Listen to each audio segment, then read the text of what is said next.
મોટી ખબર જોઈએ। લોકસભાની ટિકિટ બાદ કોંગ્રેસમાં સામે આવેલ કકળાટનો ખુદ પ્રભારી રાજીવ સાતવે સ્વીકાર કર્યો છે। રાજીવ સાતવ આજથી ગુજરાત પ્રવાસે છે અને ગુજરાતમાં આવતાની સાથે જ તેમણે ડેમેજ કંટ્રોલની શરૂઆત કરી છે।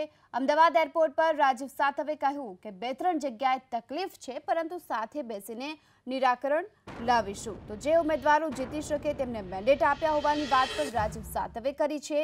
તો હાલમાં જે પ્રકારની કોંગ્રેસમાં કકળાટની સ્થિતિ છે તેનો ખુદ સ્વીકાર હવે પ્રદેશ પ્રભારી રાજીવ સાતવે કર્યો છે અને આજથી ગુજરાતમાં તેઓ હાલ આવ્યા છે અને આ સાથે જ આજથી જ ડેમેજ કંટ્રોલની પણ શરૂઆત કરવામાં આવશે। જે નારાજ નેતાઓ છે તેમને મનાવવા માટેનો પ્રયત્ન કરવામાં આવશે। 2-3 જગ્યા પર તકલીફ હોવાની વાત પણ રાજીવ સાતવે કરી। તો આ સાથે તેમણે એમ પણ કર્યું કે સાથે બેસીને આ અંગે નિરાકરણ લાવીશું।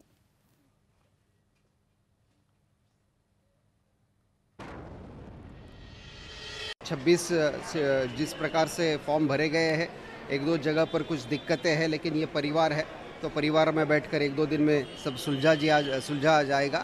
लेकिन जो देश में जिस प्रकार से माहौल बनते जा रहा है और ख़ास तौर से गुजरात में कांग्रेस को बहुत ज़्यादा अपेक्षा गुजरात की तरफ से है। जिस प्रकार से भारतीय जनता पार्टी की ये स्टाइल रही है, कई नॉन इश्यूज़ को चर्चा करवाना, इस देश के सामने, गुजरात के सामने अगर कोई इशू है तो खेडूतों को मदद करना है। जो रोज़गार के अवसर गुजरात में नहीं मिल रहे हैं उसके ऊपर काम करना है और गुजरात के बेसिक इश्यूज़ के ऊपर काम करना है। उसका फोकस हम पूरा रखेंगे।